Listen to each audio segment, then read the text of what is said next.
Le premier élément qui va te dire à savoir que celui qui vient te parler là veut te séparer de tes frères, c'est qu'il va te parler des erreurs de ton frère. Si tu as des erreurs à reprocher à Hélène, va voir Hélène. Ne viens pas chez moi pour me dire, tu sais ce qu'Hélène a fait, tu sais ce qu'Hélène m'a dit, tu sais ce qu'Hélène a décidé. Va la voir.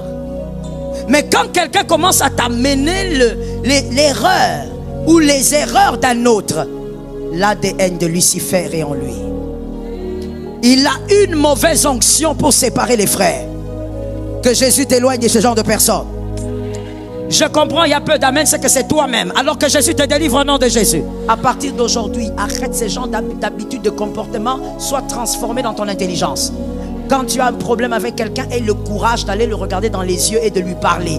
Ne va pas raconter quelque chose à un autre frère. Tu as besoin de babysitting? Tu veux que quelqu'un vienne t'aider à parler à ton frère? C'est qu'il y a un problème. Que ton règne vienne. Dans tes épreuves, ne laisse personne te faire haïr les autres. Ah, toi tu étais en deuil, pourquoi on n'est pas venu te voir? Même moi je suis venu, je viens du marché. Elle était où alors Hélène? Attention avec ça. Garde ton cœur. Ne laisse pas la haine pénétrer ton cœur. Que Jésus te donne la victoire. Le règne de Dieu dans l'épreuve.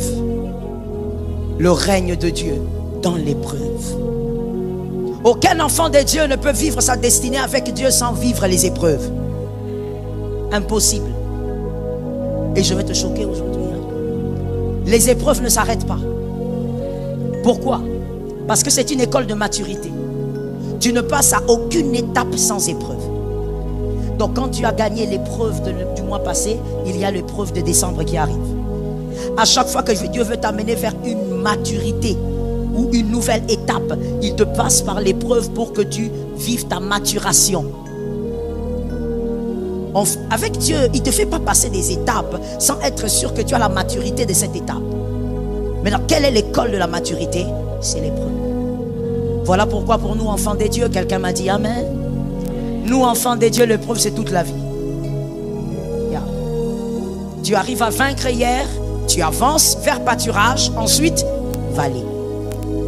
Vers pâturage, ensuite, quelqu'un dit, je veux m'élever, je veux devenir grand. Tu veux devenir grand? Alors il y a beaucoup d'épreuves. C'est une montagne d'épreuves. Je répète ça pour un homme intelligent. Le sommet est une montagne d'épreuves. Tu n'arriveras pas au sommet parce que tu veux ou parce que tu pries. Tu arriveras au sommet parce que tu as vaincu les épreuves.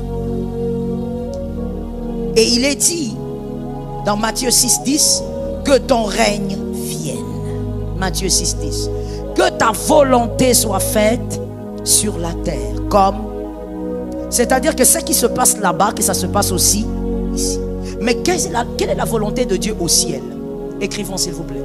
La volonté de Dieu au ciel et qui s'harmonise très bien avec nos temps d'épreuve sur la terre. Premièrement, que tout soit pour la gloire de Dieu. Au ciel, tout est fait pour la gloire de Dieu. Voilà pourquoi quand Lucifer avait essayé, il a été chassé. Il n'y a pas de place pour un autre nom à part Dieu. Tout est pour sa gloire. Dans ton épreuve, tout sera pour la gloire de Dieu. Je dis Amen moi-même. Dans ton épreuve, tout ce qui va se passer ou tout ce qui doit se passer doit être pour la gloire de Dieu. Tu vas tuer Goliath, ça sera pour la gloire de Dieu. Même si toi tu auras aussi 1000 cas comme récompense, mais ça sera pour la gloire de Dieu. David a dit, je vais te tuer aujourd'hui, donner ta tête aux oiseaux du ciel, afin que le monde sache qu'Israël a un Dieu. C'est pour la gloire de Dieu. Dans ton épreuve, Dieu fera tout pour sa gloire. La deuxième chose qui se fait au ciel, qui doit se faire aussi dans ton épreuve, que son règne vienne, c'est la sainteté de Dieu qui pèse dans le ciel. Voilà pourquoi il y a des êtres qui disent à Dieu, Saint, Saint, Saint. On ne lui dit pas, tu es riche, tu es riche, tu es riche. On ne lui dit pas, l'or et l'argent t'appartiennent. On lui dit, Saint, Saint, Saint. Il est déjà saint, mais on lui rappelle que toi, on ne lui rappelle pas qu'il est puissant, on lui rappelle qu'il est saint.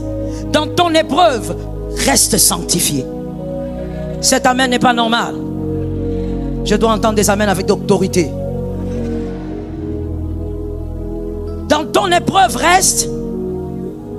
Dis à un frère, reste saint dans ton épreuve.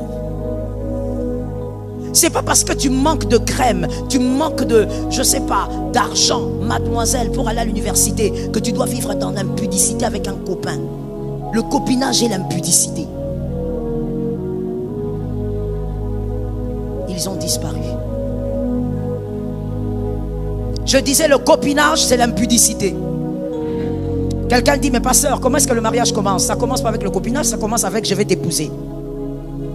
Et puis on commence à vivre comme des gens qui ont le but. Voilà. On a le but de se marier, mon fils gloire. On ne se retrouve pas bêtement tout le temps, inutilement. Non, on a des projets. Le projet, c'est le mariage. À la limite, on se retrouve pour des choses essentielles. On s'écrit, je t'aime et tout ça. Mais on bosse pour... Tu es dans une relation sale, sors de là. Cet amen n'est pas normal. Les jeunes, donnez-moi un amen. Tu es dans une relation lépreuse. Sors de cette relation. Le copinage est un péché. Vous passez votre temps à vous tirer les tétons et à vous embrasser en désordre. Vous ne savez même pas vous embrasser. Vous le faites salement. Le copinage est un péché. Non, quand vous vous mettez avec quelqu'un, vous dites, c'est pour le mariage. Vous êtes là 3 ans. Dans 3 ans, vous faites quoi? Vous grandissez ensemble. Vous faites des avortements, vous faites des dégâts. Vous ne comprenez pas. Vous nous rendez la tâche, à nous les pasteurs, la tâche difficile. Marie-toi, fais des enfants, tu commences à me regarder. Dieu est contre toi. Le copinage est un péché. Tu veux épouser une femme, grandis d'abord. Sois mature et rencontre une femme mature. Commencez les projets sérieusement. Et toi aussi, la fille, sois intelligente. Quelqu'un te dit, je veux t'épouser, tu regardes, tu checkes, tu vois que c'est bon. Première personne à signaler, c'est ton pasteur. Parce que le checking spirituel doit se faire. Checking spirituel et caractériel. Quand on check, on voit que c'est bon, alors maintenant tu dis à ce garçon, écoute, je vais te présenter à mon grand frère. S'il est sérieux, il va partir. On n'a pas dit que c'est la dot. C'est pas la prédot. Mais toi, en tant que femme, tu dois être sécurisée. Quelqu'un veut te pousser, présente à ton grand frère le plus méchant. Comme ça, les choses vont se régler même sans toi. Ça veut dire même s'il est dans un coin avec une autre fille, le grand frère là, quand il va faire le tour. Tu vois les gens de grands frères qui vont dans des bars un peu bizarres là.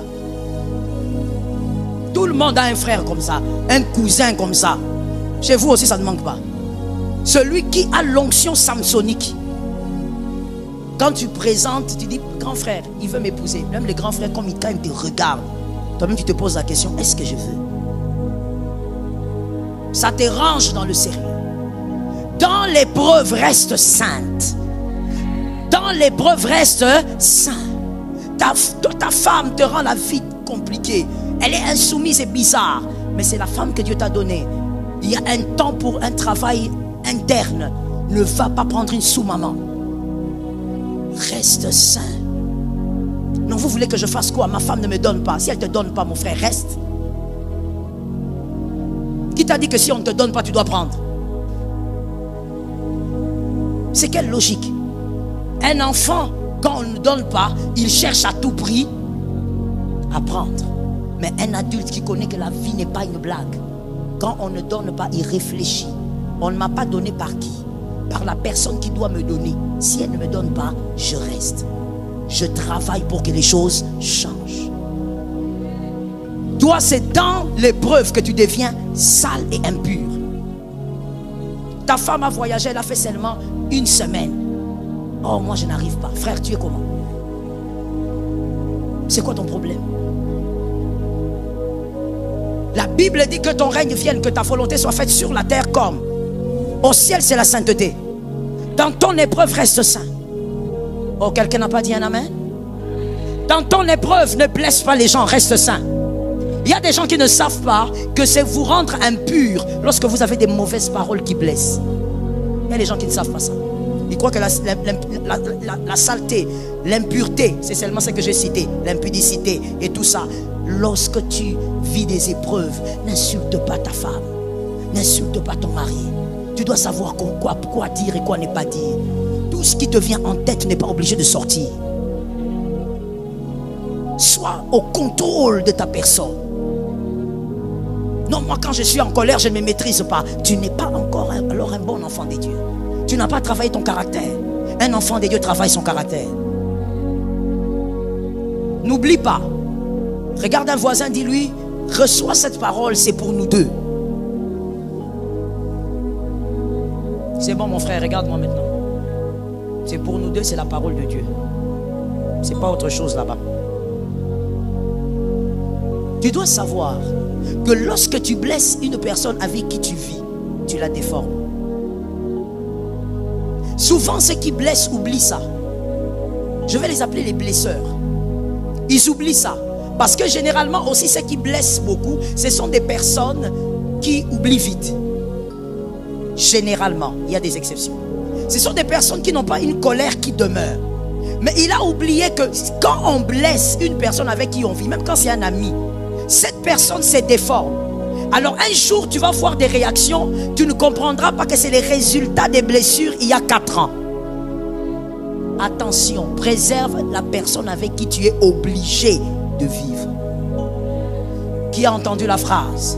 Si tu as entendu, aide-moi, prêche ton voisin.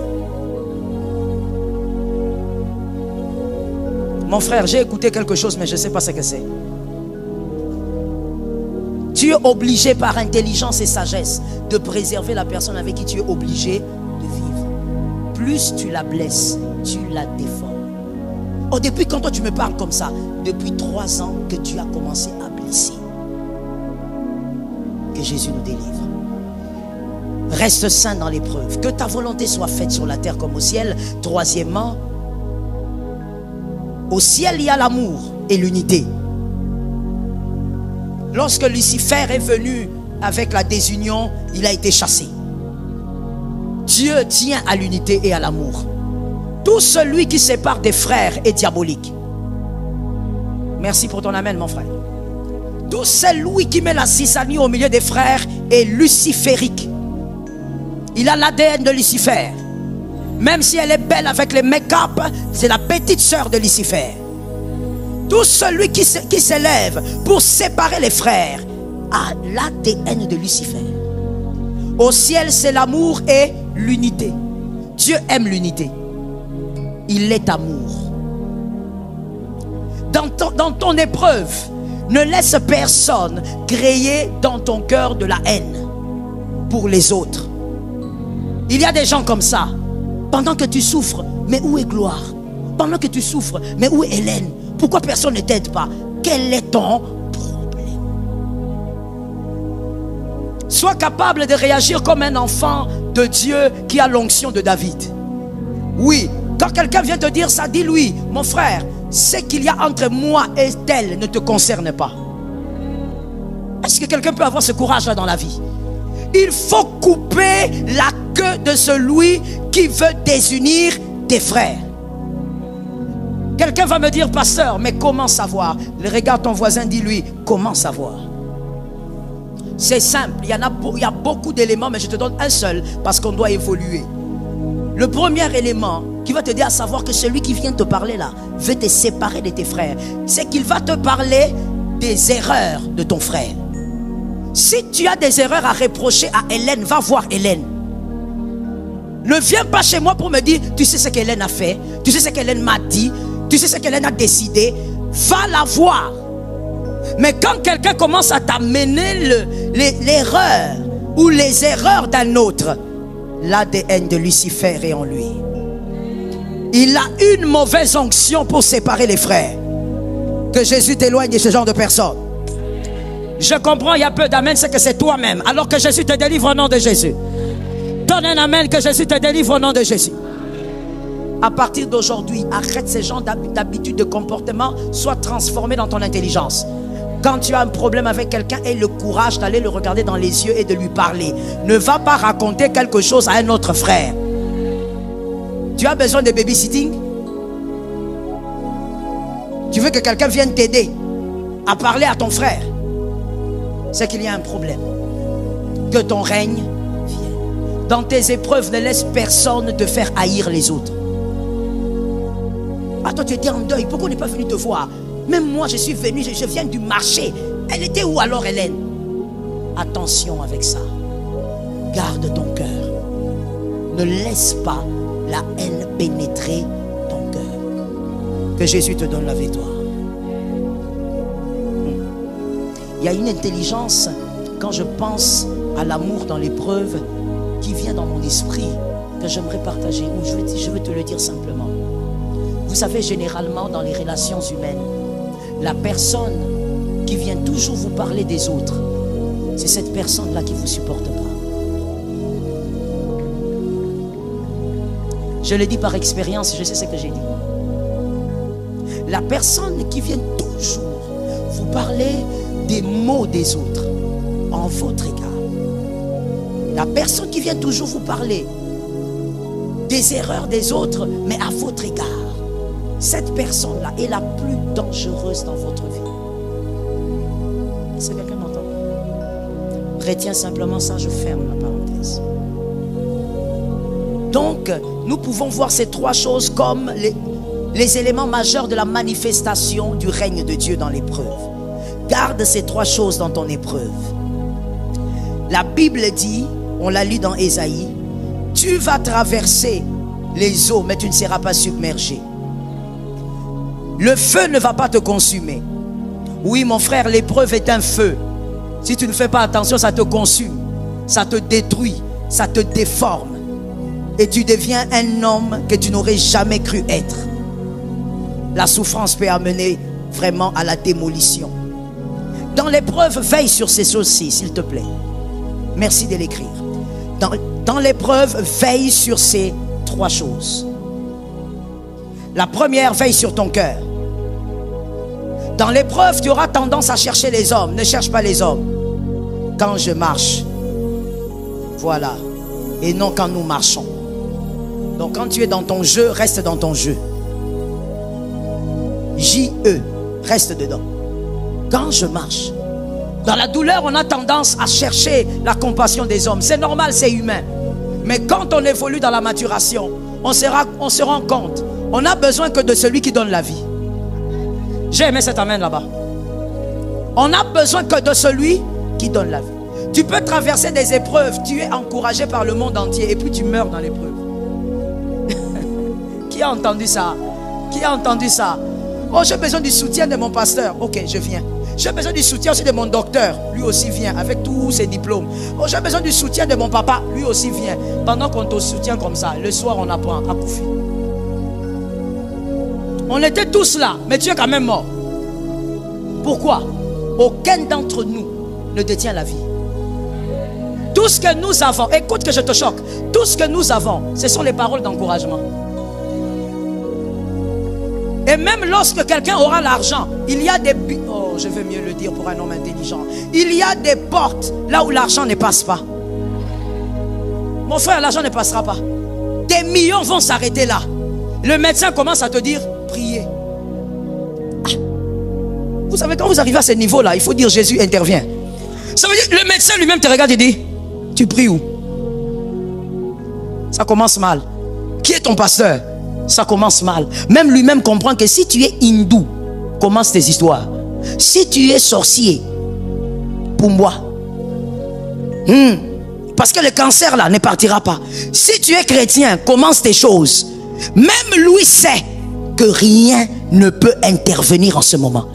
Voilà pourquoi David a dit, quand je marche, au départ là, l'Éternel est mon berger. Garde ton cœur dans l'épreuve. Jésus m'a beaucoup enseigné ça. Mais il ne m'a pas enseigné ça après l'épreuve. Il m'a enseigné ça pendant. Pendant mes épreuves, il m'a enseigné ça. Garde ton cœur. Celui qui t'a fortifié est une grâce. Il n'est pas obligé d'être là. Parce que David a dit quand, ça veut dire que personne n'est obligé de te soutenir. Qu'un homme sage me donne un amen. Qu'un homme sage lève la main en me donnant un amen. Que quelqu'un dise, Seigneur, soutiens-moi pendant l'épreuve. Non, ma soeur, si quelqu'un était là pour toi, c'est une grâce. Aime cette personne et n'oublie jamais ses enfants. Même lorsqu'elle t'aura fait du mal, rappelle-toi du bien qu'elle t'a fait. Être avec toi dans l'épreuve est une grâce. Les gens ne sont pas obligés. Et donc, garde ton cœur. Ne sois pas blessé. Mon père était où quand je le cherchais? Papa, il était là-bas. Mais dans l'épreuve, ce n'est pas papa dont on a besoin. David avait son papa, il a dit l'Éternel. Dans l'épreuve, ce n'est pas de maman dont on a besoin. Tu seras dans des épreuves où tu regardes ta maman n'a que les larmes pour pleurer. Parce qu'elle est aussi limitée. Dans l'épreuve, on n'a pas besoin d'Abigail. Ce n'est pas de ta femme dont tu as besoin. Tu vas regarder ta femme, la plus belle femme au monde, comme tu l'appelles toi-même. Elle vient là, elle s'avance devant toi, mais tu sens même la colère. Pourquoi? Parce qu'elle ne peut rien faire dans ton épreuve. Dans l'épreuve, garde ton cœur. Ceux qui t'ont fait du bien, sois reconnaissant toute ta vie. Ceux qui n'étaient pas là, c'est normal. Oui, ne dis même pas, bon, je comprends. Non, c'est l'Éternel est mon berger. Quand je marche. Nous ne marchons pas. Et j'ouvre une parenthèse pour dire, même quand on est marié, la vallée est individuelle. Oui. Ainsi, tu vas remarquer, vous traversez la vallée à deux. Toi et ta femme. Peut-être c'est quelque chose qui vous touche à deux. Mais en sortant de la vallée, vous ne serez pas façonnés de la même manière. Parce que malgré ça, on a subi les douleurs de manière très différente. Dans la vallée, ne te blesse pas. Oh, je suis resté ici. Mon mari m'a laissé sur la rue. Il est parti. Ma soeur, pardonne et avance. Dans la vallée, garde ton cœur. Dieu a dit, j'ai trouvé l'homme selon mon cœur. C'est-à-dire, même dans la vallée, David avait un bon cœur. Même quand Isaïe, son propre papa, toi on t'a rejeté par qui? Lui, on l'a rejeté par son propre père. Mais David a continué à aimer les hommes. Dieu a dit, ce cœur-là peut diriger le peuple. Après, la vallée ne devient pas aigrie. Beaucoup de gens, et ils sont ici. Vous êtes devenus comme ça depuis que vous avez traversé les épreuves. Vous n'aimez plus une catégorie de personnes. Ton ex t'a blessé. Ton ex là était de l'Équateur. Tu ne veux plus sentir les hommes de l'Équateur. Quoi qu'il arrive, moi je n'épouserai jamais ma fille, mes petits-enfants, au nom de Jésus. Ah, tu as mis Jésus dedans. Tu es blessé tellement que ça t'a déformé, tu es devenu aigri. Non, celui qui t'a blessé, c'est celui-là. Ils ne sont pas tous mauvais. Beaucoup de gens sont sortis de l'épreuve rancuniers. Moi, si moi vous me voyez aider quelqu'un, c'est que c'est pas moi. Quand je souffrais, personne ne m'a donné même 1000 francs. Ah, mon frère, on t'a pas donné 1000 francs. C'est... Toi, sors de là avec un autre cœur. Listen to me, listen well. Moi, j'ai compris que quand on sort de l'épreuve, c'est pour faire du bien qu'on ne faisait pas avant. Pourquoi? Parce que quand tu vis une épreuve, Dieu fait de toi l'école de plusieurs. That is it. Il fait de toi l'école. Je ne parle pas d'une leçon de classe. Toute une école pour plusieurs. C'est-à-dire quand les autres vont souffrir, toi tu vas comprendre que ah, ici, 1 + 1 va amener là-bas. Alors toi tu interviens avant. Tu soutiens avant. Beaucoup sont sortis des épreuves avec un cœur mauvais. Vous voyez, j'ai connu un homme, je ne sais même plus s'il est vivant. Lui, il allait au travail tous les matins. Il travaillait quelque part. Un monsieur, à l'époque, il avait déjà plus de 50 ans. Bon, je pense qu'il a pratiquement l'âge de mon père, peut-être, ou un peu plus jeune. Quand on nous déposait à l'école, lui, il allait au travail. D'abord, il nettoie bien sa voiture seul. Toi-même, tu as compris, non? Tu as compris toi-même les gens de papa. Voilà, si ce n'est pas ton papa, c'est le voisin. Il nettoie sa voiture seul, très tôt matin, un homme très discipliné. 6 heures comme ça, pam, pam, pam, pam, il nettoie sa voiture. Il ne va pas envoyer la sentinelle. Il finit, il démarre. Ses enfants vont à l'école à pied, il les dépasse. Je te dis, mon frère, on étudiait dans la même école. Cet homme-là, c'était un musicien. Bon, il était aussi musicien, païen. Il chantait des chansons là. On étudiait dans la même école que ses enfants. Il passe. On regarde. Ah, Des fois, quand on rentre à la maison, maintenant, il y avait l'une, ils étaient à l'école, je ne sais plus, je ne me rappelle pas, ça fait longtemps quand même, mais ils étaient un peu nombreux. Nous, étant aussi nombreux, dans une même école, c'est l'un de mes grands frères qui conduisait, on venait avec, il déposait la voiture au parking, on va en classe, et puis on ressort, on prend la voiture, et on rentrait avec lui. Et dans cette famille-là, ils étaient aussi un peu nombreux, je ne sais plus combien. Maintenant, au retour, mon frère qui conduisait au fait, il aimait prendre seulement une. Oui, si tu suis cette prédication, tu sais que c'est vrai. Il aimait prendre seulement une. Et maintenant, nous, on boudait. Pourquoi? Parce que la voiture qu'on amenait, c'était pour notre espace. Maintenant, il nous confinait. Donc, poussez-vous. Mais ils sont nombreux là-bas. Pourquoi tu prends seulement celle-là? Poussez-vous. Ah, les hommes. Votre méchanceté commence tôt. Hein? Et donc, la fille là, on l'a ramenée à la maison. Ses frères venaient après, mais le papa les dépassait comme ça tous les matins. C'est comme s'il faisait exprès. C'est comme s'il est leur... Quand ils vont à l'école, lui, il passe. Dans sa tête, qu'est-ce qu'il y avait? J'ai souffert. Vous devez souffrir. On ne tue pas Goliath pour que le peuple pleure. Ça tombe sur quelqu'un. Ça tombe sur quelle maison? On tue Goliath pour que la famille soit dans la paix. Même celui qui n'a pas discuté avec Goliath doit être dans la paix. Garde ton cœur. Non, comment j'ai traversé ces choses-là, j'étais seul. Moi aussi, ils vont sentir. Personne ne doit rien sentir. Que Jésus délivre ton cœur. La deuxième chose, tu dois veiller sur, ce sont les bonnes personnes qui t'ont assisté. Apprends à garder les bonnes personnes qui ont été avec toi. Je t'ai dit, c'est une rareté. Si ça arrive, sois à jamais reconnaissant. Même celui qui t'a donné un verre d'eau dans l'épreuve, sois reconnaissant toute ta vie. J'ai envie de déclarer, et je le dis, sors du couloir des ingrats. Sors du couloir des ingrats. Ce couloir-là où quand... Voici l'ingrat. 3 types d'ingrats. Rapidement comme ça, hein, en vrac. Premier type d'ingrat, celui-là qui dit, il m'a aidé, mais est-ce qu'il a fait quoi? Et là, comme qui est wana? Ingrat. Ami du sorcier. Pas ami, petit frère. Non, non, non, grand frère. Et vous voyez, beaucoup de gens sont dans ça. Et j'insiste dessus, surtout pour la jeunesse ici. Beaucoup de jeunes sont dans ça, je ne sais pas pourquoi. Non, mais tu te rappelles tel... Qu'est-ce qu'il avait fait? Il n'avait rien fait de grave. Il me manquait seulement 5 $, il a ajouté. Mon frère, si les 5 $ là manquaient, tu n'allais rien faire. Ingrat. Deuxième type d'ingrat.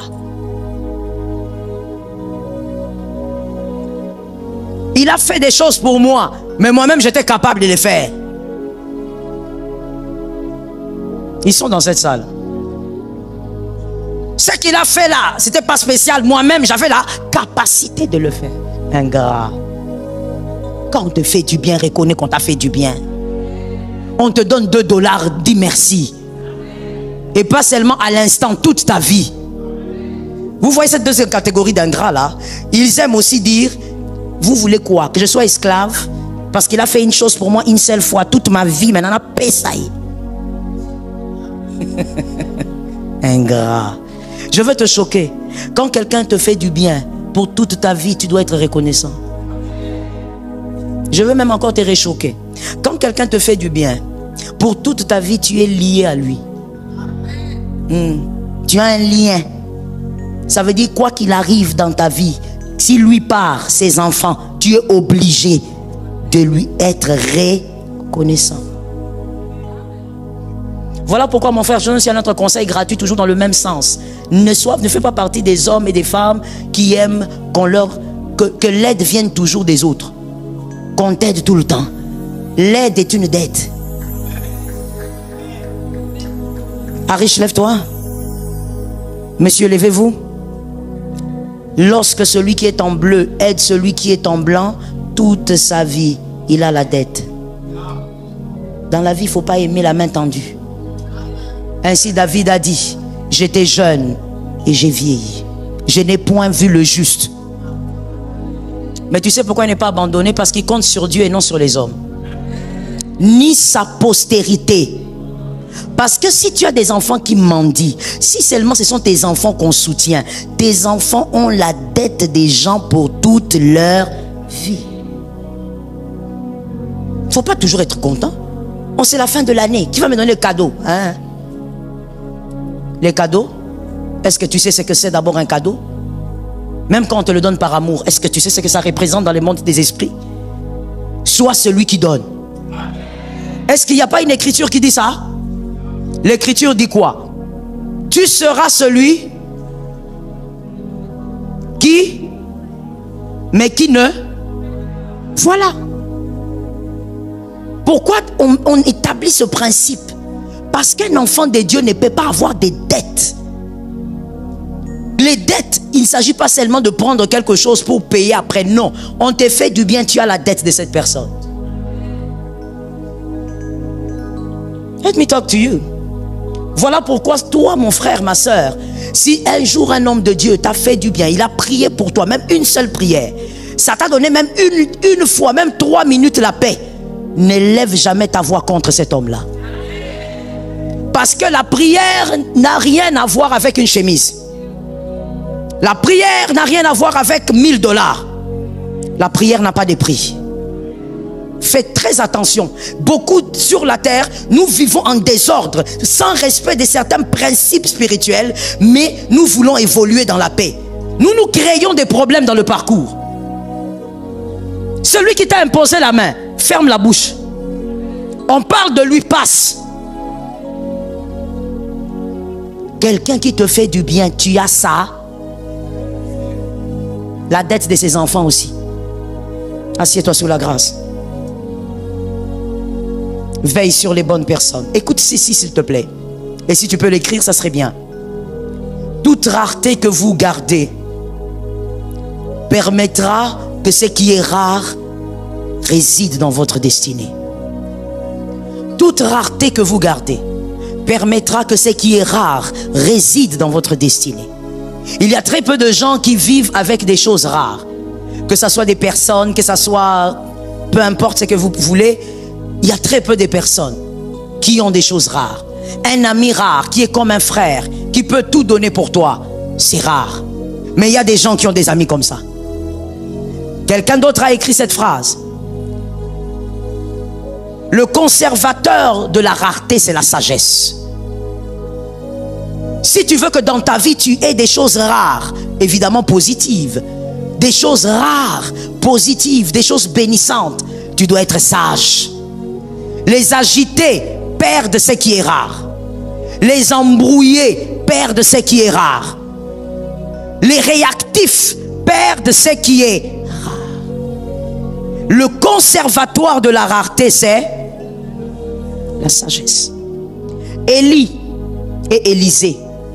Élisée, un monsieur déjà âgé, plus de 40 ans quand il rencontre Élie. Il reste avec Élie, un grand prophète.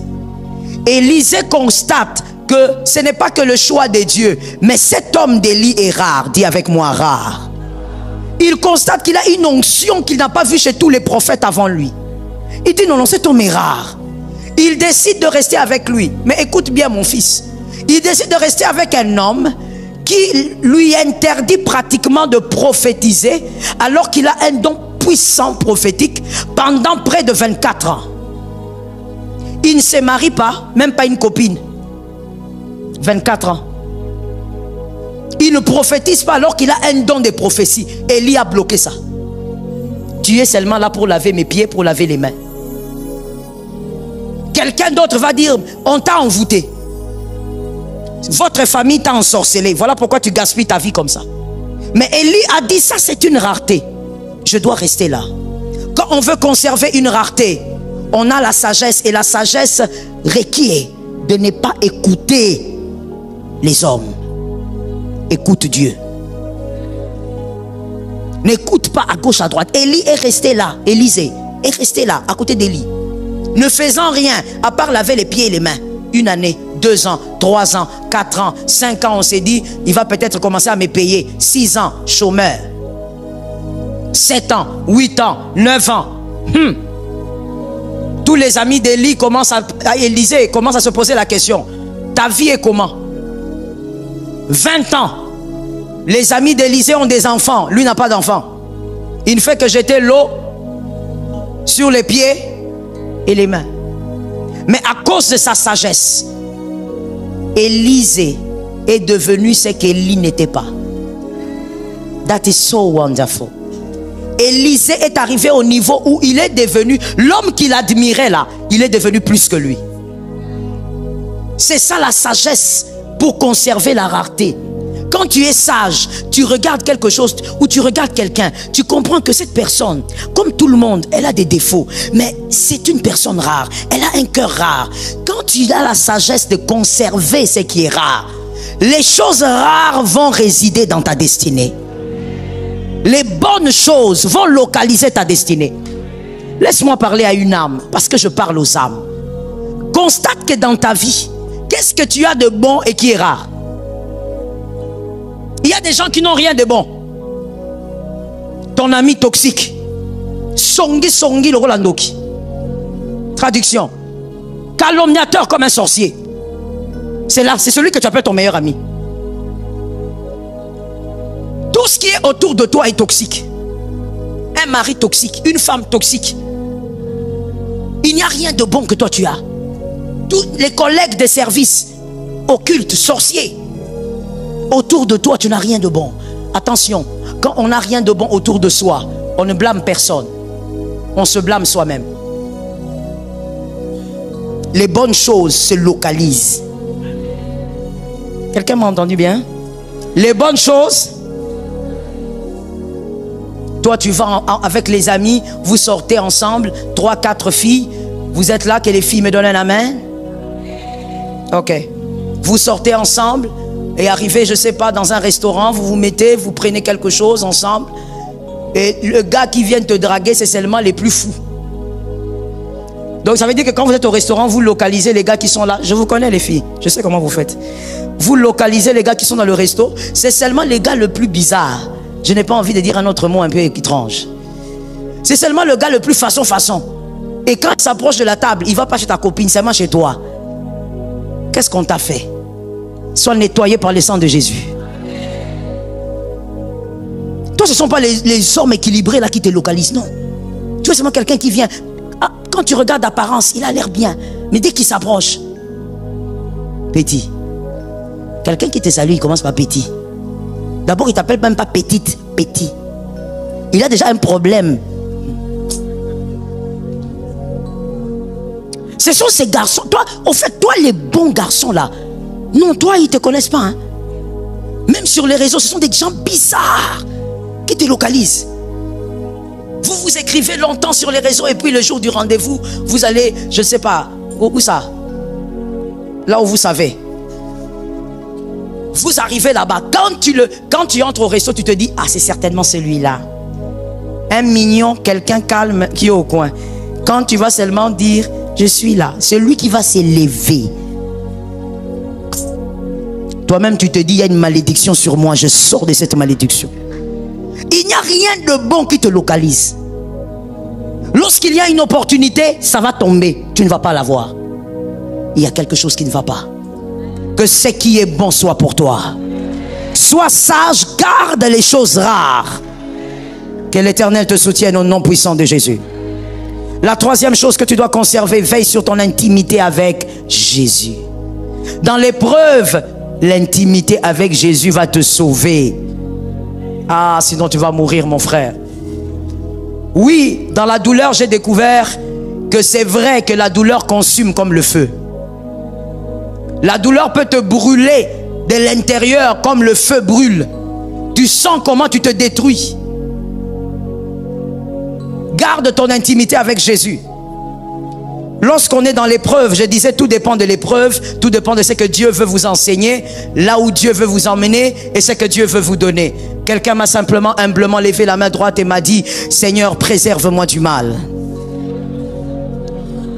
Lorsque par exemple vous traversez l'épreuve où Dieu vous prive de quelque chose, je ne sais pas, c'est peut-être les frais pour les études et autres, en tout cas une certaine privation, ou encore Dieu vous prive d'enfants par exemple, où Dieu permet le deuil, lorsque vous traversez ces multiples épreuves,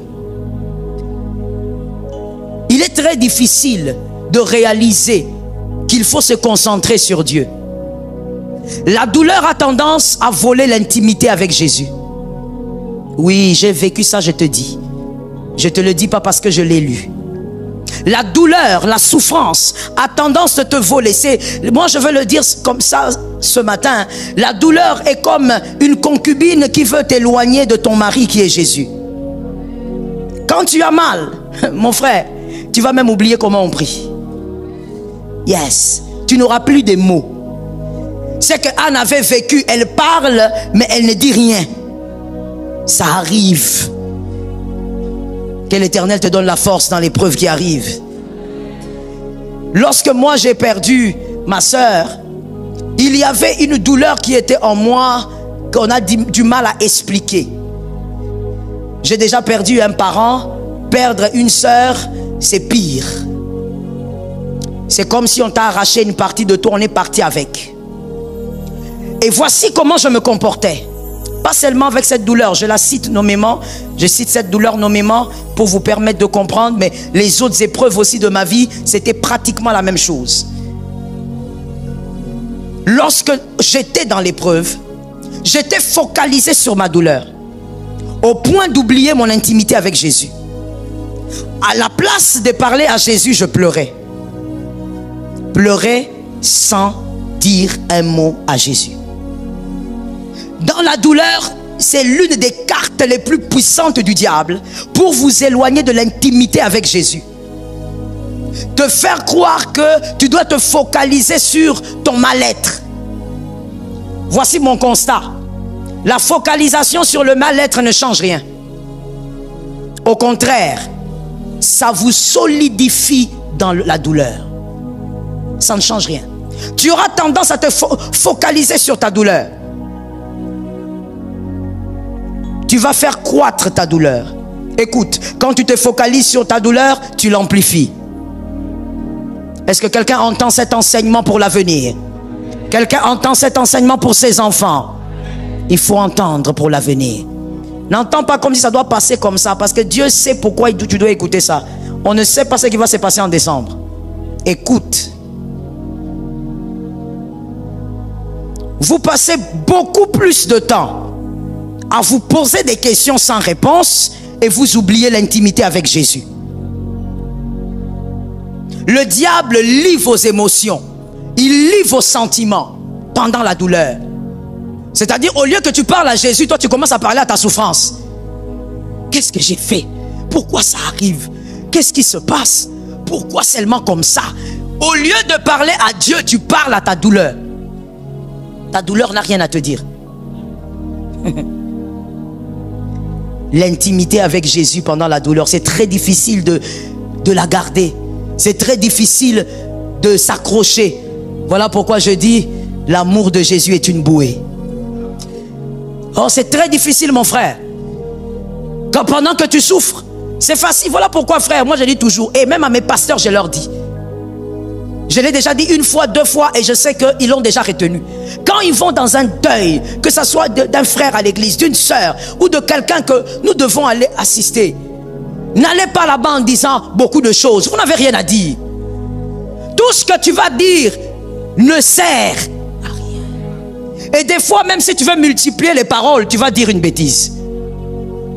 Oui, quelqu'un a perdu son papa, toi tu lui dis, tu sais, la vie c'est toujours comme ça. Qu'est-ce que tu dis? Qu'est-ce que tu dis? Est-ce que toi tu en sais quelque chose? Quelqu'un a perdu sa fille. Oh, que ça n'arrive pas. C'est bizarre, mais j'ai entendu les jeunes dire amen. Les autres, je ne comprends pas. Tu es maman, mais tu n'as pas dit amen. Je dis que ça ne t'arrive pas in the name of Jesus.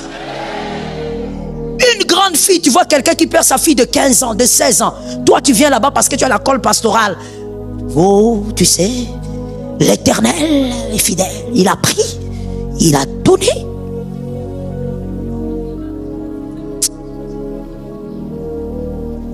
L'intelligence et la sagesse demandent à ce que tu ne connais pas, tais-toi. Il y a beaucoup de versets dans la Bible. Va seulement dire que Jésus vous fortifie. Est-ce qu'on peut prier? Ferme les yeux, prie, invite une onction qui peut l'aider. Une maman qui perd son mari. Toi, tu es un homme avec le col pastoral. Tu viens, maman, que quelqu'un m'aide à dire à un frère, il faut vraiment qu'on guérisse, vraiment. Une maman a perdu son mari. Toi, tu dis quoi? Arish, toi, tu dis quoi? Tu as déjà perdu ton mari après 40 ans de mariage? Tu as déjà perdu ton mari après 50 ans de mariage? C'est pas la colle pastorale là qui te donne l'autorité de dire des choses bizarres. Dans les deuils, on parle moins. Voilà pourquoi normalement même les sermons du deuil sont courts. C'est doit être un sermon qui amène les gens à réfléchir sur la vanité de la vie. Ne va pas commencer à dire des choses que tu ne maîtrises pas. Oh maman, au côté les macaques. Yo téléma. Traduction. Maman, tu finiras par te relever. Toi, tu t'es déjà relevé de quoi? Tu as déjà vécu quoi? Non. Quand quelqu'un vit une douleur que tu ne connais pas, sois humble. Dis seulement que Jésus te soutienne. C'est tout. Passe ton chemin, ne fais pas le sage. La douleur a tendance à vous voler votre intimité avec Jésus. Je ne me rappellerai pas combien de fois, quand j'ai été dans certaines vallées, combien de fois ça a été difficile de dire Jésus, aide-moi. Non. Tu es focalisé sur ta douleur.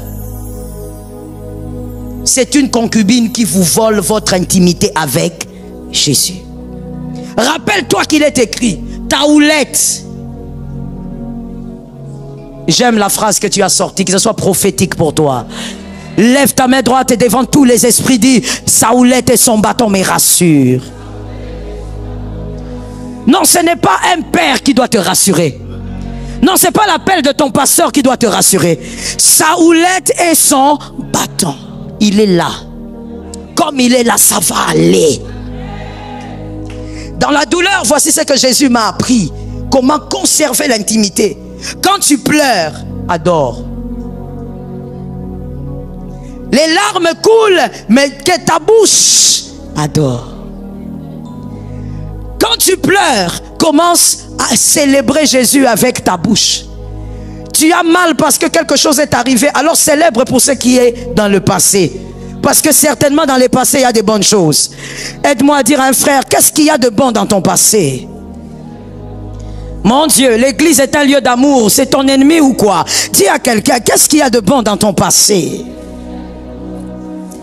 Lorsque tu es dans la douleur, cherche les paroles. Si tu n'arrives pas à parler, chante.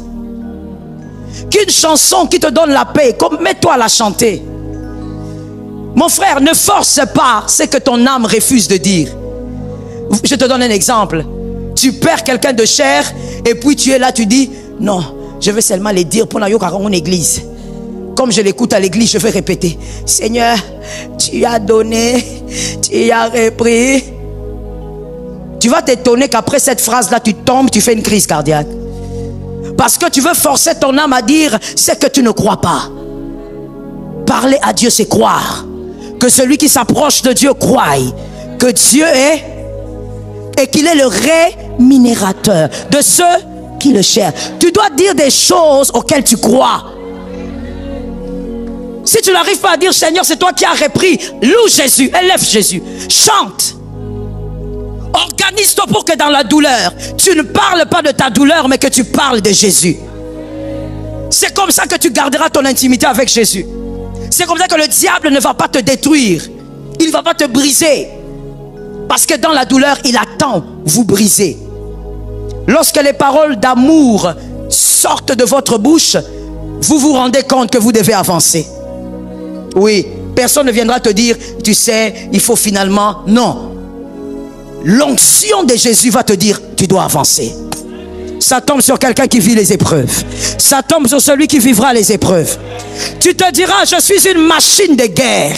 Je ne reste pas ici, je dois avancer. Et je n'avancerai pas blessé. Quelqu'un m'a dit, je refuse. Sois un peu rapide, dis-moi, je refuse. Tu n'avanceras pas blessé. Non, tu dois avancer avec un cœur guéri. Dis avec moi, je suis une machine de guerre. Tu ne vas pas rester là. Tu vas avancer. Comme l'Éternel tient ta vie, c'est comme il tient les autres vies. S'il a décidé qu'une vie reste, toi tu dois avancer. C'est là que tu comprendras que tu n'as pas besoin d'haïr les hommes. Jésus t'a bonifié. Tu es devenu plus sage qu'avant. Tu es devenu plus intelligent qu'avant. L'épreuve t'a fait croître. Que Jésus te donne la victoire.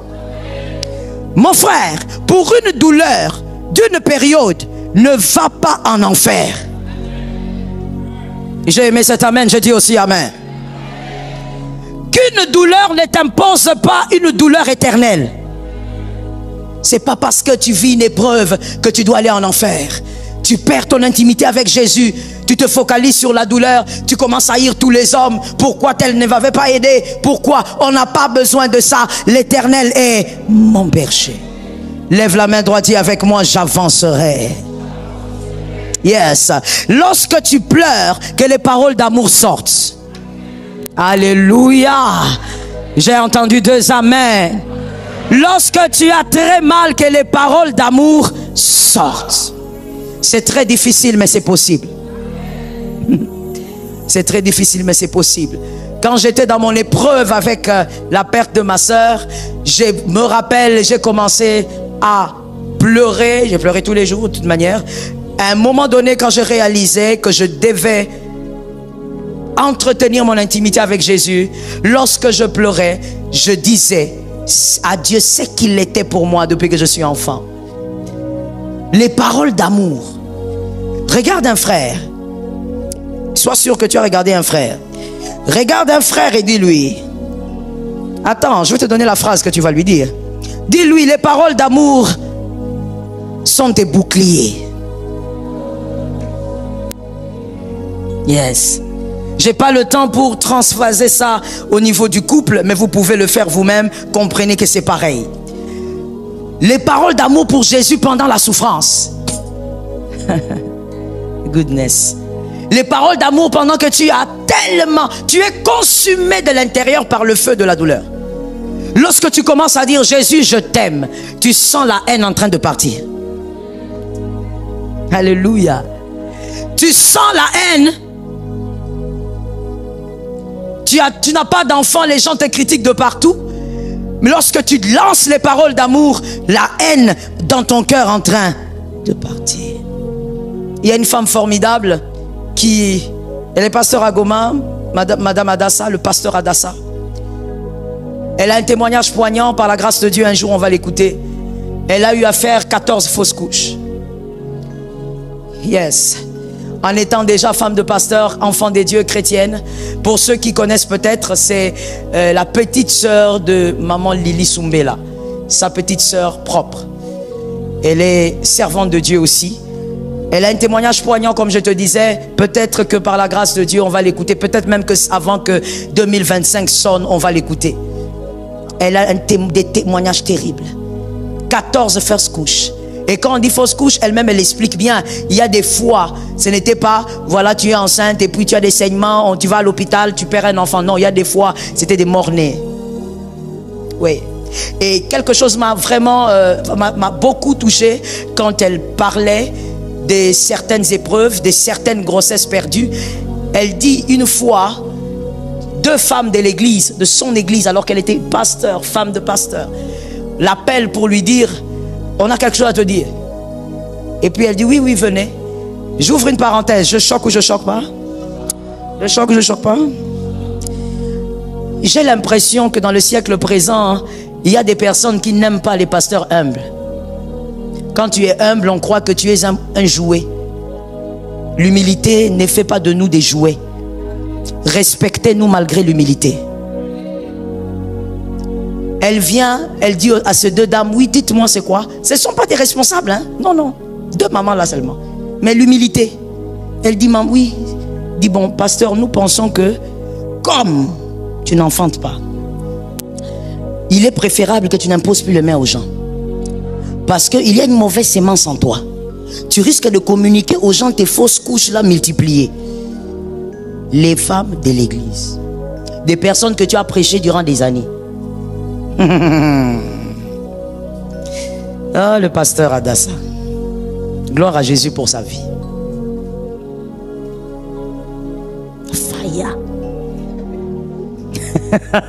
Ceux qui ont compris ont compris. Je ne vais pas commenter. Je ne vais pas commenter. Ceux qui sont dedans ont compris. Incroyable. Elle est restée là. Elle a dit qu'elle est restée là. Et elle a dit, oh j'aime le cœur de cette femme. Elle a dit, j'ai réfléchi. J'avais deux options. Être charnel ou être spirituel. J'ai décidé de rester spirituel. J'ai dit à cette femme, à ces femmes, merci beaucoup. Et je suis parti. Et même après cette humiliation où Dieu est là, il voit, elle n'a pas eu de bébé. Ni 2 ans après, ni 6 ans après, ni 8 ans après. Dieu voit. Et toi, tu es là en train de dire, oh, Dieu, tu es où? Tu crois qu'il est où? Il a décidé de vivre en toi pour que tu ne le cherches plus comme ça. Mais même quand il est en toi, tu continues de crier, Jésus, tu es où? Il est là. C'est ton feu. C'est ton épreuve.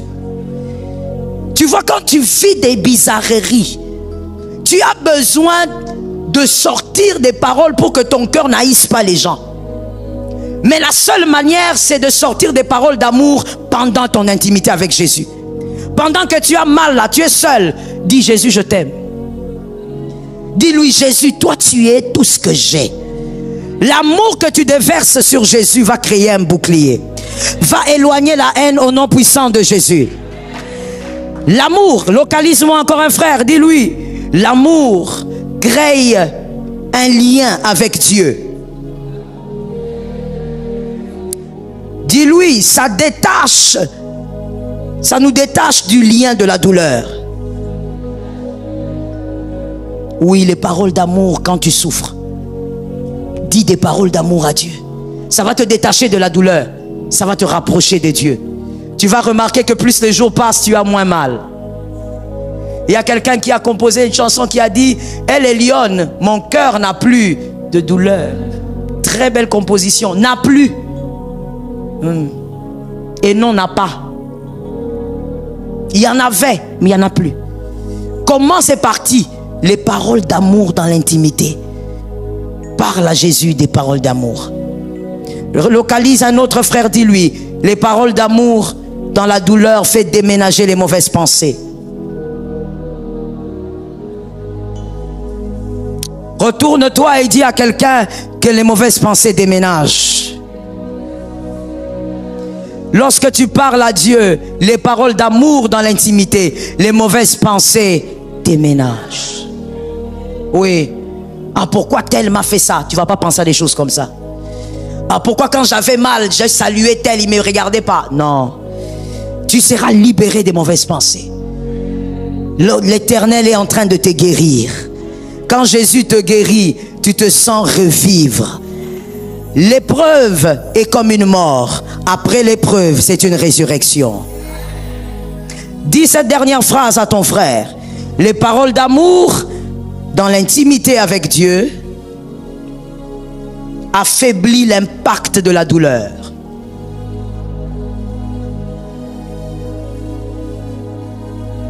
La douleur d'hier ne ressemblera pas à celle d'il y a 4 jours.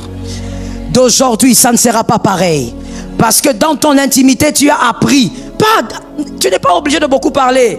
Tu as tellement mal des fois que tu manques même les mots. Sois seulement en train de dire, Jésus, c'est toi que j'aime. C'est toi l'homme de ma vie. C'est toi celui qui me soutient. Parle-lui seulement des paroles d'amour. Et tu auras un retour d'amour. L'impact de la douleur va diminuer. Ainsi, lorsqu'ils pensaient que tu es un Lazare, ils vont constater que tu es dehors. Ça tombe sur quelqu'un d'intelligent. Lorsqu'ils pensaient que pour toi c'était terminé, ils vont constater que tu es en train de marcher. Lorsqu'ils t'ont laissé seul pour que tu n'entres pas dans la piscine de Bethesda, ils vont voir que tu es en train de marcher seul. La douleur, l'impact de la douleur va disparaître. Lève ta main droite, dis avec moi, je ne suis pas esclave de la douleur. Dis avec moi, je ne suis pas esclave de la douleur. Dis avec moi, la douleur ne me détruira pas. La méchanceté des hommes ne me détruira pas. Au nom de Jésus de Nazareth, je déclare que je suis un instrument de Dieu. Je vaincrai l'épreuve. Je traverserai le feu. L'Éternel est mon berger. Je ne manquerai de rien. Il me fait reposer dans les verts pâturages. Il me conduit près des eaux paisibles. Il me conduit dans les sentiers de la justice. À cause de son nom. Quand je marche dans la vallée de l'ombre de la mort, je ne crains aucun mal. Non, dis-le bien mon frère, ce n'est pas une répétition. Je ne crains aucun mal. Car tu es avec moi. Ta houlette et ton bâton me rassurent. Tu dresses devant moi une table en face de mes adversaires. Lève ta main droite quand tu le dis. Tu dresses devant moi une table en face de mes adversaires. Tu ointuiles ma tête et ma coupe déborde. Oui, le bonheur et la grâce m'accompagneront tous les jours de ma vie. Et j'habiterai dans la maison de l'Éternel jusqu'à la fin de mes jours. Je ne serai pas détruit. Je ne serai pas démoli. Je suis le choix de Dieu. Je vaincrai mes épreuves. Je traverserai le feu. Je traverserai les eaux. Et je resterai imperturbable. Au nom de Jésus-Christ, commence à bénir ta vie. Bénis ton âme. Bénis ton esprit. Déclare la parole de bénédiction. Ordonne que tu ne seras pas détruit. Jésus. Je veux te rappeler à une âme ici. L'épreuve, c'est Jésus qui envoie. Mais ce que le diable veut faire de toi pendant l'épreuve, ça dépasse tous les projets des sorciers. Parce que pendant l'épreuve, le diable sait qu'il peut te détruire une fois pour toutes. Lève bien tes mains. Lorsque plutôt Moïse avait les deux mains levées, l'armée gagnait. On ne lève pas les deux mains pour rien. Lorsque Moïse levait la main, la puissance de Dieu descendait sur le peuple. Tu as les mains levées et on va déclarer 3 fois: leur projet de destruction n'aboutira pas. Je vaincrai l'épreuve au nom de Jésus.